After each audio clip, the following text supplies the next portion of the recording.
కరీంనగర్ జిల్లా సిరిసిల్లలో 90 కోట్లతో మరమగ్గాల ఆధునికీకరణ పథకాన్ని ప్రారంభిస్తున్నట్లు కేంద్ర జౌళి శాఖ మంత్రి కావలి సాంబశివరావు ప్రకటించారు. సిరిసిల్లలోని టెక్స్టైల్ పార్కులో పాటు మరమగ్గాలను స్థానిక ఎమ్మెల్యే కేటీఆర్, ఎంపీ పొన్నం ప్రభాకర్ తో కలిసి పరిశీలించారు. కార్మికులు ఎదుర్కొంటున్న సమస్యలను పరిష్కరించేందుకు యాత్న బ్యాంకులను 3 నెలల్లో ఏర్పాటు చేస్తామని మంత్రి హామీ ఇచ్చారు. ఈ సందర్భంగా లబ్దిదారులకు కావలి పత్రాలు పంపిణీ చేశారు. సిరిసిల్ల మండలాన్ని టెక్స్టైల్స్ జోన్గా ప్రకటించి విద్యుత్ సబ్సిడీ ఇవ్వాలని స్థానిక ఎమ్మెల్యే కేటీఆర్ కేంద్ర మంత్రిని కోరారు.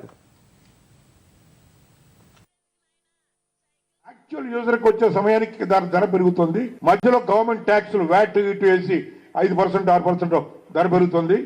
ఈ రకంగా మేము ఎంత కష్టపడ్డా కూడా మా కష్టానికి తగిన ఫలితం లభించట్లేదని చాలా మంది చెప్పారు. 4 రోజుల్లోపు సిరిసిల్లలో ఒక యార్డ్ బ్యాంకు ప్రభుత్వం ఇస్తుంది. ఆయనే అధికారి దేశం మొత్తం మీద.